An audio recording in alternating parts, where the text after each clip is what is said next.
Hi, today I'm going to read you a story by Sophia, which is called Just That.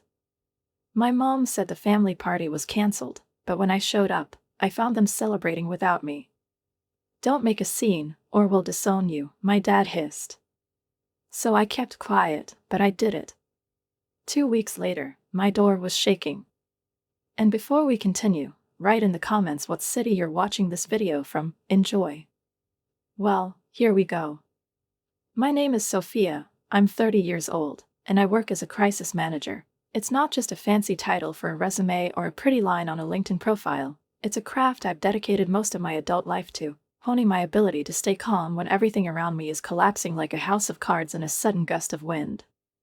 For the last 3 years, I have lived in a strict saving mode, denying myself almost everything: weekend trips, spontaneous purchases, expensive cafes, and new clothes. Not because I enjoyed suffering or being a victim, but because I was moving towards a goal: to buy my own apartment and finally stop feeling like a guest in other people's spaces.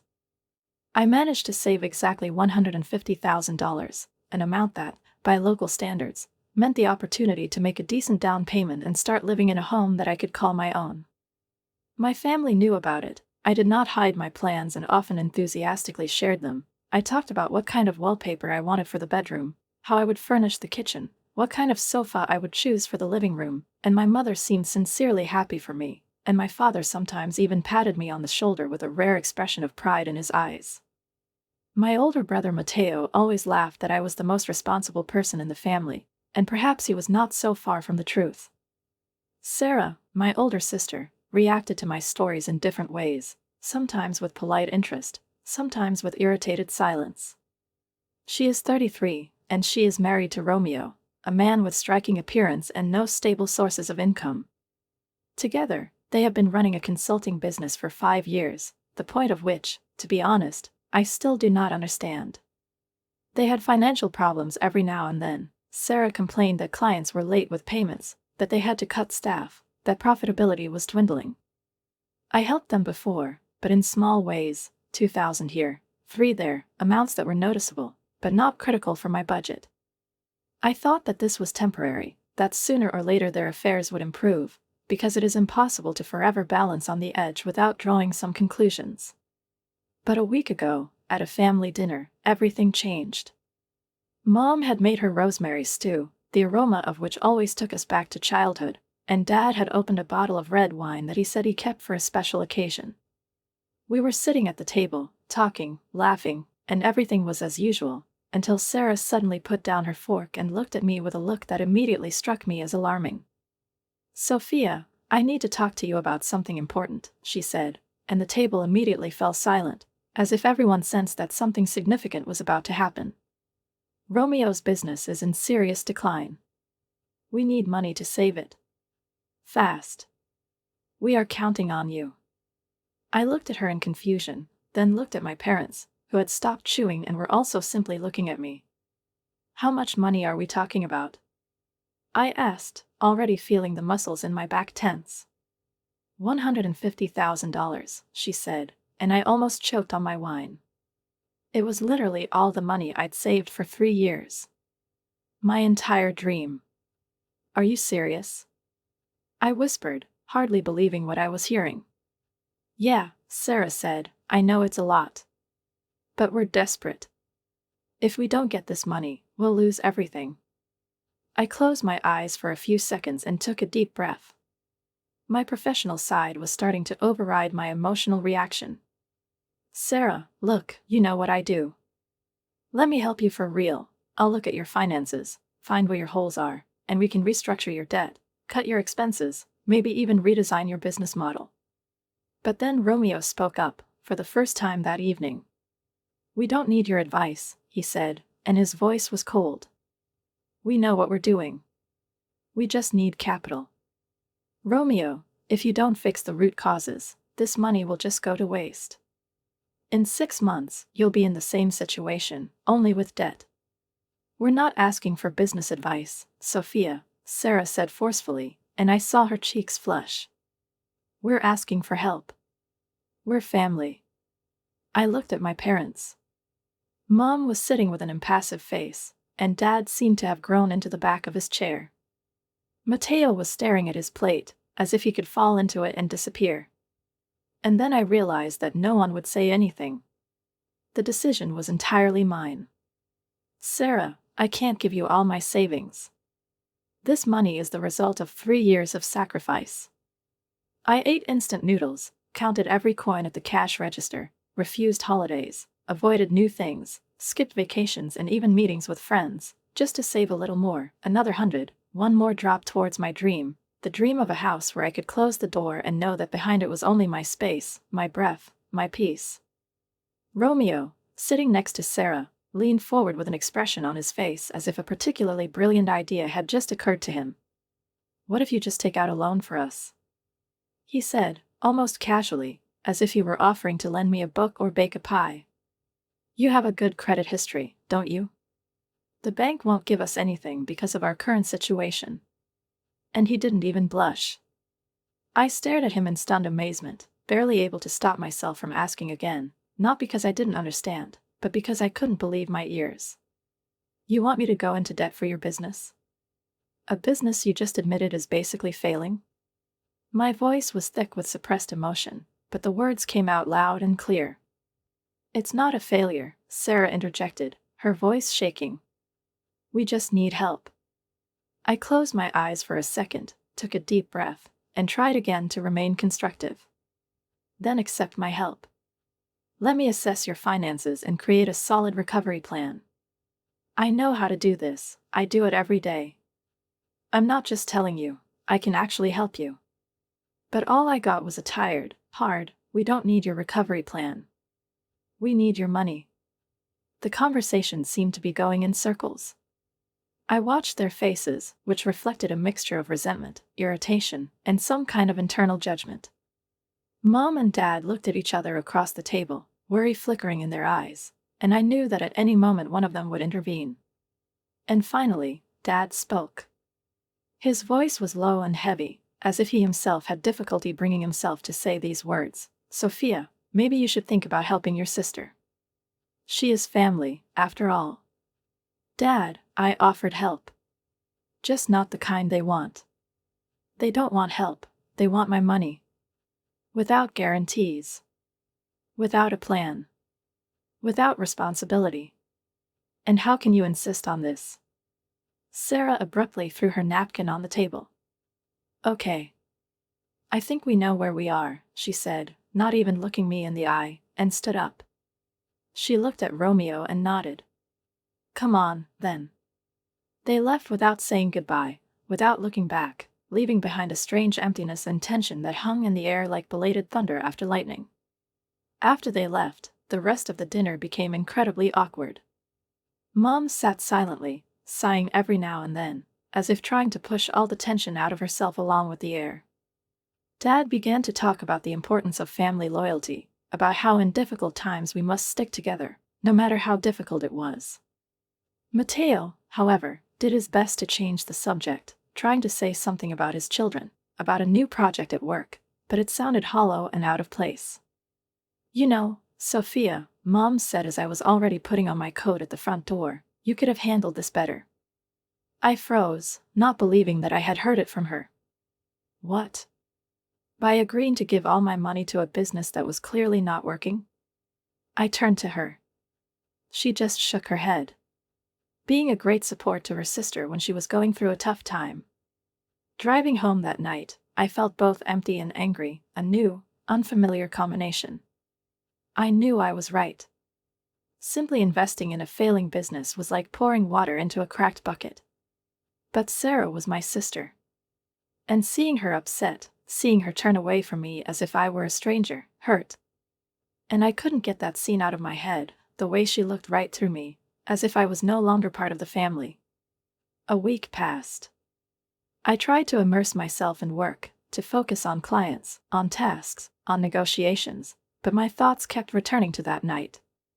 I knew that everything I had done was reasonable and justified, but the emotions still tormented me. I wanted to show them that I still loved them, no matter what.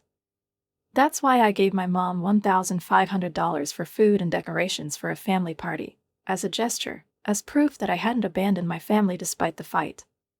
The party was to be held this weekend. Everyone was supposed to be there: Mom, Dad, Mateo with his wife Jenny and their 2 kids, Sarah and Romeo with their 3 kids, Romeo's parents, Jenny's parents.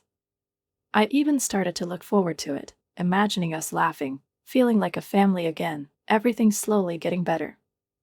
I picked out a gift for Sarah's youngest daughter, Emma, who was turning 7.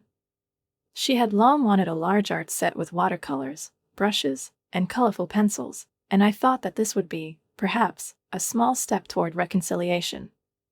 But on Tuesday morning my phone rang. I picked it up, not expecting anything bad, and heard my mother's voice. "Sophia, I have bad news about the party. We're going to have to cancel it." My heart sank like a stone into a well. "Why?" I asked, feeling anxiety tightening in my throat. "Sarah doesn't want to go if you're there. And Mateo says there's no point in having a family party if Sarah isn't coming." It felt like someone had punched me in the gut. I could barely get the words out. "Mom," I offered to help her. I just couldn't give her all my savings.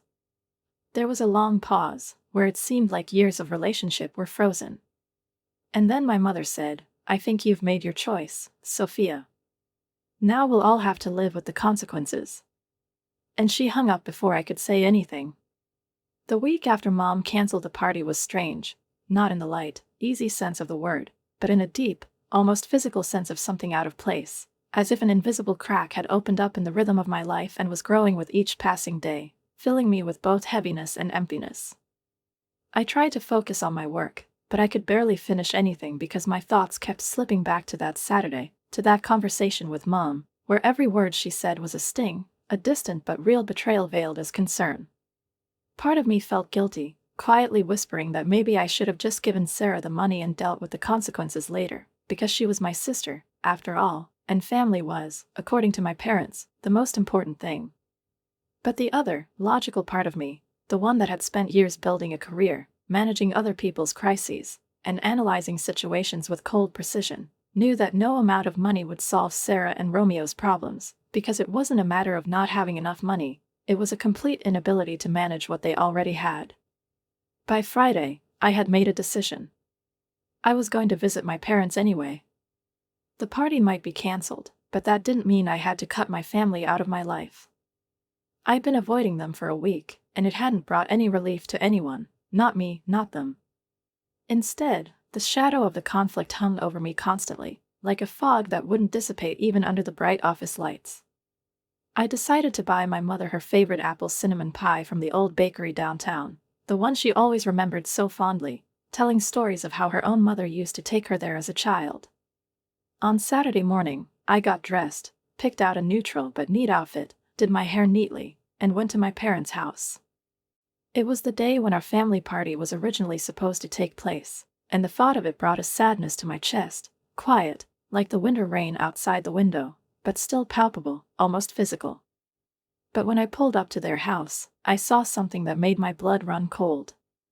There were cars parked everywhere, not just one, not two, but a line. I immediately noticed Mateo's silver Honda, Sarah's blue minivan parked right behind it, and 2 other cars that I didn't recognize.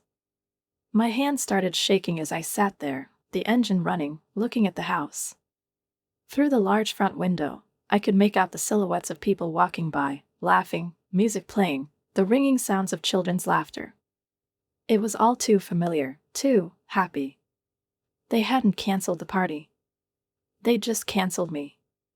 I sat there in the car, frozen and almost mechanical in action, for a full minute, trying to process what was happening, and then, as if in slow motion, I grabbed the box of pie and got out. I wasn't going to leave, as if nothing had happened. I had a key to their house, and I was going to use it. I walked up to the front door, inserted the key into the lock, turned it, like I'd done 1,000 times before, and walked in. The living room was full of people. Mom, Dad, Mateo and Jenny and their kids, Sarah, Romeo and their 3 kids, and 2 older couples I didn't recognize at first but realized were Romeo's parents and maybe Jenny's parents. There were balloons everywhere, party banners, brightly patterned tablecloths, colorfully wrapped presents, and music and laughter and the smell of food. It looked just like we talked about, like a party we were planning. For a few seconds, no one noticed me. I stood there holding the box, like a guest who'd accidentally walked into the wrong house. Then Jenny looked up and saw me. "Oh," she said quietly, and there was a note of fear in her voice. Then, as if in slow motion, everyone in the room turned and looked at me. There was a silence so thick you could hear the faucet dripping from the kitchen. All the adults were looking at me with expressions that mixed guilt, confusion, and ill-concealed tension, except for Sarah, whose face was lit up with a smug, almost triumphant smile. "Well, well," she said loudly, with exaggerated casualness. "Look who decided to show up." Romeo whispered something in her ear, and she laughed, not with mild surprise, but with a mocking, predatory quality, as if she were savoring the moment as if it were a victory. I looked around the room, at all these people, people I'd known my whole life, people I'd shared holidays with, helped them move, babysat, picked out presents for them, brought them medicine when they were sick. And I realized, they all knew. They all knew I wasn't supposed to be here. They all knew I'd been lied to. "Sophia," Mom said, practically running to me, grabbing my arm. "What are you doing here?" she whispered, almost in panic. "I brought you a pie," I said, my voice quieter than I'd intended. "You need to go in the kitchen," Mom said quickly, and she led me there, almost dragging me. Dad followed us, closing the door quietly behind him. "Sophia, you can't be here," Mom said, her voice shaking. "Why?" I asked. "You told me the party was cancelled." Mom and Dad looked at each other, and Dad looked down and said, "We didn't cancel it. We just decided you shouldn't come." "You lied to me," I said slowly, feeling the hurt growing inside me with each word. "We didn't lie," Dad said, "we just thought it was best." "Best?" I asked, feeling like I was going to throw up. "Best for who?" "For everyone," Mom said. "Sarah doesn't want to see you, and we don't want to deal with the drama." "What about what I want? What about the $1,500 I gave you for this party?" The words flew out of me before I had time to think about them, and their sound made even the air in the small kitchen where my mother had taken me become thicker and heavier, as if the space itself had reacted to this outburst of emotion, to this sudden shift in the tectonics of the family balance. "Sophia, you need to calm down," my mother said, but her voice was not caring or gentle. It was the tone with which adults reprimand a capricious child in public, and there was not a drop of sympathy in it, not an ounce of desire to really hear me. "Do I need to calm down?" I gripped the edge of the kitchen table with my fingers, because I didn't know how else to deal with the rising tide of anger. "You guys planned this whole thing behind my back. You lied to me and humiliated me in front of the whole family. You left me off the guest list like an unwanted name, all because I wouldn't give Sarah my savings." My dad, who had been silent the entire time, slowly walked closer and said, "We wouldn't have to do any of this if you'd just helped your sister when she needed it." I stared at him in amazement, as if he'd just said something monstrous. "I offered to help her. She didn't want my help. She wanted your money. And you said no. So now she doesn't want to see me, and you're okay with that?" My mom shrugged, and that gesture, simple, silent, hit me harder than any words could have. "Sarah's husband is going through a really tough time. His parents are here and they don't want any family drama," she explained as if it was obvious. "That's why you chose her over me," I almost whispered, but my words seemed to fill the room with a ringing sound, like a broken glass ball. Dad nodded slowly. "We decided to keep the peace." I looked at them both, at these people whom I had once considered the most reliable and solid foundation of my world, the ones who taught me the difference between good and evil, who told me that family is, above all, honesty, support, and love. And now they stood before me like judges who had passed a sentence in which there was no room for sympathy. "Do you seriously think that I am worth less than Sarah?" I asked, and my eyes burned with tears. "What kind of question is that?" Mom frowned. "A simple question. You think my value in this family is determined by how much money I'm willing to give up?" My father's face turned bright red, and he clenched his fists, but not from anger, more from being caught doing something he'd been trying to hide even from himself. Stop playing the victim, Sophia. You're not willing to sacrifice for your family, he blurted out, his voice tinged with irritation. And then I remembered. I remembered how a year ago he and my mother had excitedly talked about how they wanted to try investing, and how I'd sat at this very kitchen table helping them build a portfolio, picking promising tech stocks for them, explaining the risks, creating a strategy. Does Sarah know? I asked, glaring at them. Does Sarah know that I helped you invest part of your savings in a stock that nearly doubled? That you made more on it, maybe, than the $150,000 she asked me for? Their faces turned pale. Sophia, don't you dare, Mom hissed, pressing her lips together.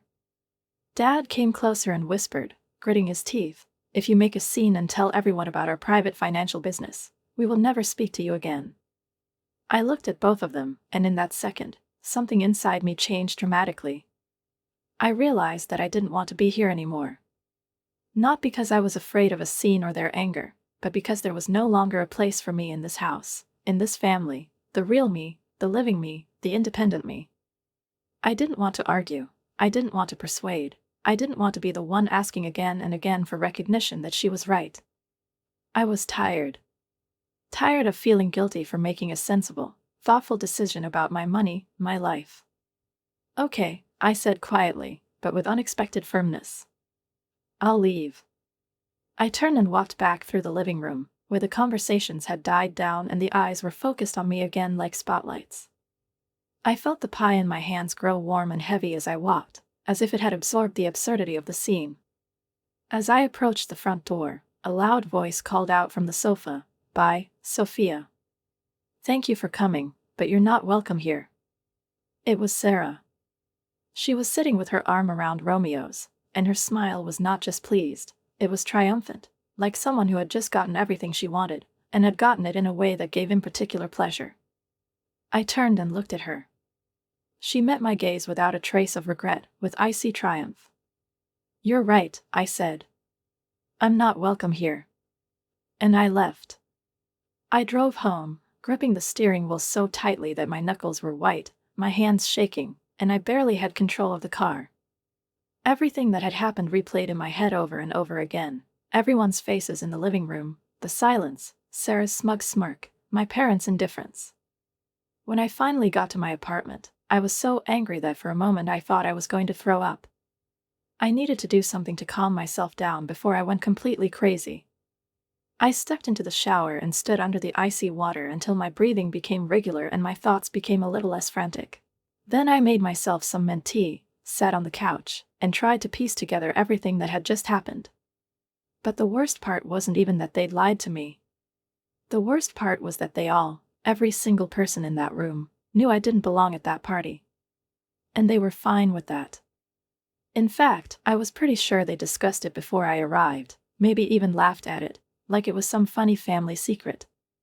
I spent the rest of the day trying to distract myself with Netflix and cleaning the apartment, desperately hoping that switching up my activities and organizing my space would somehow help me dissipate my anger, step away from everything that had happened, push away the hurt and pain and this growing sense of uselessness. But no matter how much I waxed the floors, rearranged the bookshelves, or mindlessly clicked the remote, I couldn't stop thinking about my family, how they had conspiratorially cut me out of their lives, how they had betrayed me and not even tried to justify themselves. Around 7 o'clock, my phone vibrated, and I automatically picked it up, hoping it was a message from a friend, or maybe some stupid subscription, but instead a notification appeared on the screen. Sarah had posted something on Facebook. I probably shouldn't have watched. I knew it would be like picking at a bruise, painful, but somehow inescapable. I clicked it anyway. She posted a photo from the party. Everyone was sitting around a big dining table: Mom, Dad, Matteo and his family, Sarah herself, Romeo, the kids, relatives. Everyone was smiling, some were laughing, some were holding a glass of wine, some were already unwrapping gifts. The photo was bright, lively, cozy, exactly how I had once imagined this evening. And under the photo was the caption, "Only worthy and loved people deserve an invitation." I am so grateful for my wonderful family. I stared at this post for a full minute, not believing my eyes. She had not just excluded me, She had publicly expressed disdain, veiled as inspired gratitude. She had made me look unworthy, unloved. She was telling her entire list of friends, acquaintances, colleagues that I was not there because I did not deserve it. The comments began to appear almost immediately. "Where is Sophia?" our cousin Michelle wrote. "There seems to be someone missing from the family photo," added Sister Jenny. "Is Sophia okay?" "I don't see her in any of the photos," Sarah's friend asked. And then Sarah replied, "We decided that recent behavior by some family members was unacceptable, so we've temporarily distanced ourselves." I couldn't believe it. She had, without shame or remorse, put our internal conflict on public display, presenting me as someone who had been discarded, a stain the family had hastily tried to erase in order to maintain a flawless facade. But what really pushed me over the edge was that Mom and Dad, my own parents, had liked her comment. They weren't just letting her do it, they were approving. Validating. That little thumbs up sign suddenly became the symbol of the biggest betrayal of my life. That's when I snapped. Without thinking, on autopilot, with my fingers shaking with rage, I opened Facebook Messenger, found Sarah, and wrote, "If you need the money so badly, maybe you should ask Mom and Dad instead. You know they have almost $200,000 in an investment account? That's money I helped them make, by the way." I hit send before I could change my mind or edit it. The message changed status almost immediately, delivered, read. I waited. A second. 10. A minute. I thought Sarah would explode, call, make a scene, write a stream of insults, like she had done before when she felt hurt. But nothing. Total silence. An hour later, I looked at her feed again. The post was deleted. Along with the comments, along with the photo, along with the humiliating caption. She just erased it all, as if it had never existed. And in that moment, I felt a strange mixture of relief and ultimate exhaustion. That's it. Enough. If they want to play their manipulative games, choose sides, make me out to be the villain, let them. I'm no longer going to try to fix everything, to be understood, to look for excuses or prove that I'm a worthy person. I'm tired of fighting for a place in a family that made a choice. I blocked their numbers in my phone, disconnected them from social networks, Facebook, Instagram, even WhatsApp. I crossed them out the same way they crossed me out. If they want to have their own closed little club of worthy and loved ones, let them do without me. The next 2 weeks were almost surreally calm. I woke up to silence, no notifications of complaints, no messages, no passive-aggressive innuendo. I worked with a focus I hadn't felt in a long time. In the evenings, I watched movies, listened to jazz, made myself tea with honey, and reread my investment notes. I even started looking for apartments online again, the same process that had once brought me joy, but had later become a source of fear and guilt. Now I remembered why I had started saving money in the first place. Not for status, not for praise, for freedom. For silence. For my own place. But on Tuesday evening, just as I was about to doze off to the monotonous voice of a documentary narrator, someone began knocking loudly and aggressively on my door. I jumped up from the couch, my heart pounding like crazy. I walked up to the door and peered through the peephole. Mom and Dad were standing on the threshold. They were both in their outerwear, as if they had just arrived, and their faces were tense, no, not with anxiety, not with excitement, but with anger, thick and hot, like steam in a steam bath. "Sophia!" Dad shouted, pounding on the door with his fist. "Open up immediately. We know you're in there." "Sophia, immediately." Mom repeated, her voice shrill and insistent. I froze. 2 weeks of silence, and here they were, at my door, noisy, angry, determined. I couldn't believe that they had come here. That they had decided to invade my space after everything that had happened. "Whatever you wanted to say, you can say it from there." I shouted, trying to keep my voice level, but it still trembled. "Okay," Mom yelled, clearly losing her patience, as if the whole scene, standing in the middle of the apartment hallway, screaming in front of the neighbors, the tense silence that tore through the silence like a sharp knife, was not the result of her actions, but solely my fault. You want to do this in the hallway, where all your neighbors can hear? Did you think about me when you whispered behind my back and excluded me from the family? Or when you liked a post that publicly shamed me? My words escaped almost in a whisper, but there was such fury in them that even a deaf person would have heard. You had no right to tell Sarah about our private financial business, Mom continued, and now her voice was not angry, but icy. I almost laughed, although everything inside was burning. Oh, so now it's personal, huh? But my savings, my sacrifices, it's the whole family's business. That's different, my father said, looking at me as if he still didn't understand why I was exaggerating. What's the difference, Dad? My voice became hard, cold. Because now Sarah demands that you give her the money? Mom threw up her hands sharply. We told her no. Obviously, that money is our retirement fund. We can't afford. So now she's mad at you, my father interrupted. She won't talk to us. She says we're all hypocrites. And she won't let us see our grandchildren. I felt a spark light up inside me, not even anger, but a strange satisfaction. Well, she's not wrong about that, I whispered, and saw my mother flinch as if she'd been slapped. This is all your fault, she cried. You need to fix this. What is my fault? I stepped closer to the door without opening it. I didn't ask you to lie to me. I didn't ask you to throw a party behind my back. I didn't cut myself out of the family. You did that. You messed up by telling Sarah about our money, Mom snapped. I told her the truth. Apparently, you have a problem with that. Sophia, you need to call Sarah and fix this, Dad demanded. This family is falling apart because of you. The family was already falling apart, Dad, I answered quietly.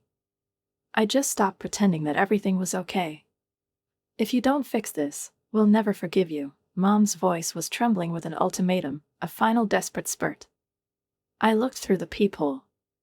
They stood there, shoulder to shoulder, with hurt pride on their faces, demanding that I fix the mess they had made, acting like I owed them something.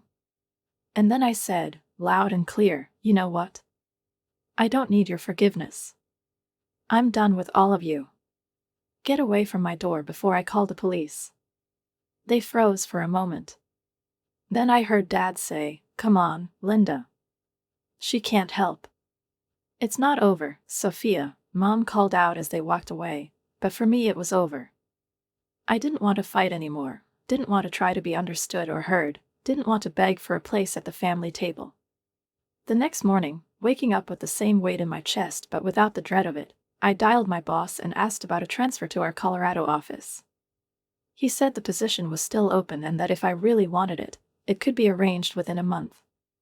2 weeks later, I stood among boxes covered in duct tape, packing up my life piece by piece, books, dishes, old photographs, objects that had once seemed like ties to my family but were now just things. I found a nice apartment in Denver, online, no questions asked, with a view of the mountains. The move was scheduled for Friday.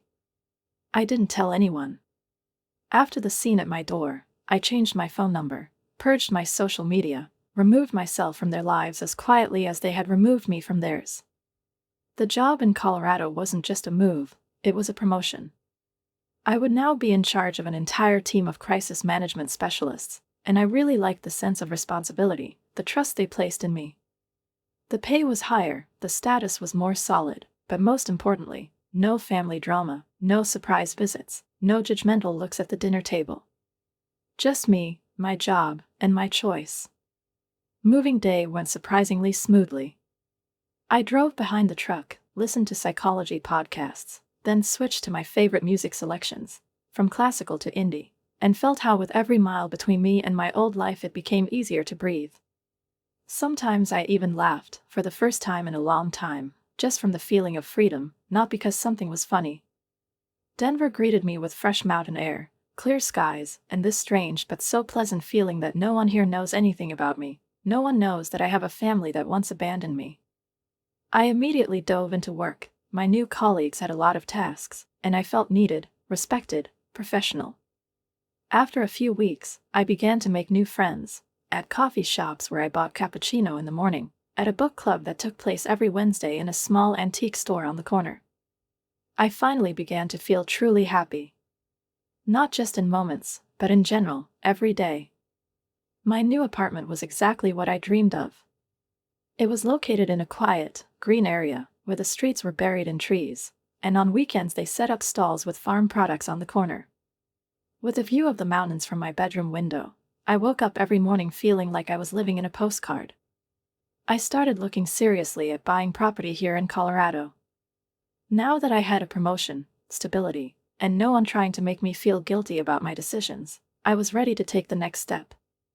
3 months passed without any contact with my family. And while I didn't miss the endless drama, the emotional mini-hurricanes that I was alternately dragged into and blamed for refusing to participate in, I still sometimes, often late at night as the day slowly faded outside my window, found myself wondering, not longingly, no, more with detached curiosity, how things were going with them now. Were Mom and Dad arguing with Sarah? Was Mateo no longer in the middle of it, or was he, as usual, staying on the sidelines? Do the kids, especially Emma, ask why I suddenly disappeared from their lives? Where did the aunt who once gave them their favorite pencils and read them books before bed go? But I didn't take any steps to find out. I was building a new life. And I was doing it. And then one evening, when I was almost immersed in the routine of calm after work, making myself a cup of tea and settling down on the couch with a book, I received an email. Not a notification from social networks, not a message in a messenger, but an actual, thoughtfully written email. Sender, Sarah. My hand froze on the mouse, my heart sped up slightly, and for several long seconds I simply stared at its title, as if one touch on it could change the entire carefully built stability of the past months. Part of me wanted to delete the email right there and then, without opening it, a defense mechanism honed over the years. But curiosity was stronger. Dear Sophia, the letter began. I hope you're doing well. I know we haven't spoken in months, and I know some terrible things have been said and done between us. I want to apologize for my role in all of this. I kept reading, slowly, thoughtfully, allowing myself to feel every twist and turn of her words. You were right about our business. After everything that happened with Mom and Dad, Romeo and I finally sat down and looked at our finances. Frankly, we've been spending too much money on things we didn't need and keeping employees we couldn't afford. We did exactly what you suggested. We cut expenses, laid off a few people, restructured our debts. It was tough, but the business actually started to grow. I couldn't help but be amazed. Deep down, I was sure they'd either continue to ignore reality or blame everyone but themselves. But those lines, they felt like a confession. And then came the part that really stirred up the old pain in me. I also want you to know that it was Mom and Dad who insisted that I ask you for money. They said you had more than enough and that you had to help. I didn't know about their investments until you mentioned them. When I asked, they said it was none of my business and that their money was different from yours. We had a terrible fight and I haven't spoken to them since. And there it was, the confession I hadn't heard in so long. Not from my parents, of course, but at least from her.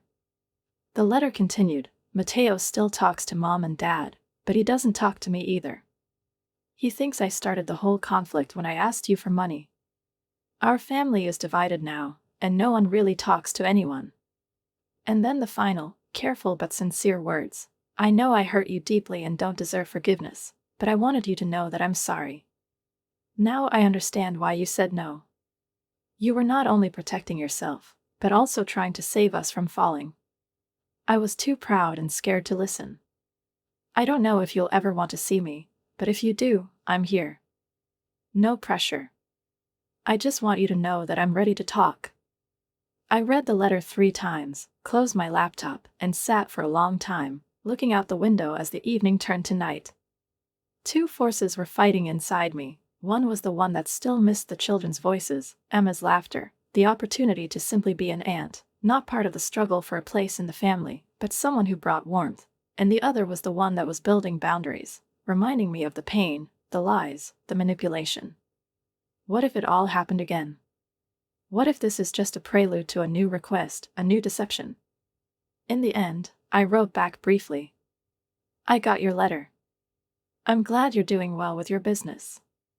I'm currently living in Colorado for work and am not ready to see any of my family yet, but I appreciate your apology. She wrote back that same day. I understand. Take your time. I'll be there if you want to talk. And since then, for 6 months now, Sarah has written to me from time to time. Not intrusively. Just sharing how the children are growing up, how Emma started painting with watercolors, how their son fell in love with chess, congratulating me on holidays, even on my birthday. Always included photos, warm, lively, ordinary. Never asked for anything. No hints, no reproaches, no sob stories. Just a simple, quiet presence. I still don't answer most of her letters. But I read them all. And every time I feel something new. Not pain, not anymore. Not irritation. But maybe an opportunity. Maybe one day I'll actually go visit her, as Aunt Emmy, not as a fugitive, as a part of life, not as a shadow of the past. 3 months ago, I bought an apartment. My space. 2 bedrooms, a spacious kitchen, panoramic windows with a view of the mountains, and most importantly, it's all mine. I sent Sarah a photo, and she replied that she was proud of me. Really. Without sarcasm, without a trick. I don't know if I'll ever be ready to see my parents. Even if they suddenly come with apologies, even if they say everything I wanted to hear, I'm not sure I'll be able to trust again. The mark is too deep. Too much has been destroyed. But now I live in peace. I have a job I love, friends with whom it's pleasant to remain silent, and a home where I don't have to pretend. I don't have to think about how to please, or be afraid of being betrayed. My life is mine. And for the first time in a long time I can say, I feel good. Write a comment what you think about this story and don't forget to subscribe to the channel and put a like. See you soon.